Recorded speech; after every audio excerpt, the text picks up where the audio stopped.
ubu tuvugana hariya mu gihugu ca Singapore mu ndwi imwe banyonze abantu batatu, kuko hariya mu gihugu ca Singapore ku batazi igihugu ca Singapore ni igihugu kiri hariya ku mugabane wa Asia, ndetse mu mwaka uheze wa 2023 ni igihugu rero gifise abantu canke population bashika ku miliyoni zitanu n'abantu ibihumbi amajana 918.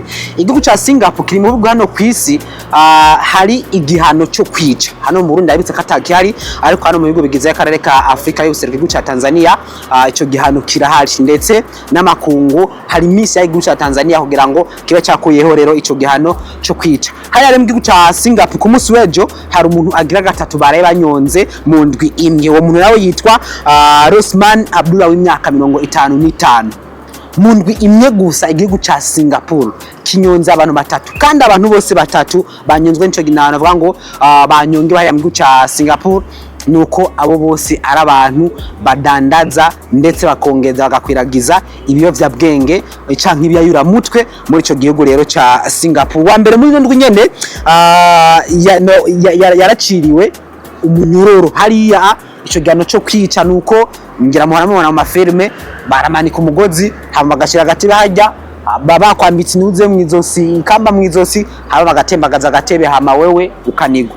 Niko rero mu gihugu ca Singapore ko arayikora rero mu kunyonga abantu. Uwa mbere yafashwe ndetse yananyonzwe yitavye Imana utuvugana, nuko yari afise ubwene gihugu bw'igihugu ca Malaysia. Malaysia ubundi bwo ni igihugu kibanyi ca Singapore, nuko rero uwo nawe yarasi imyaka 39. Hari undi kandi yarasanzwe afite ubwene gihugu ca Singapore w'imyaka 53 nawe nyene yanyonzwe, ndetse n'uyu yaraye yishwe yitwa Rosman Abdullah w'imyaka 55 hariya muri ico gihugu ca Singapore. Singapore aziko rusanzwe rutaniye n'ubushuti bwiza. Singapore ubu n'umuntu arashobora kuja muri ico gihugu atabiza ufise passport yawe, ariko mu kiringo c'imisi 30 siko genda kugumayo naho nyene usanga cagiye umugena na visite. Kandi ngunda kwito gihugu ca Singapore ari ni igihugu gifise n'ubuzima buzimvye cyane.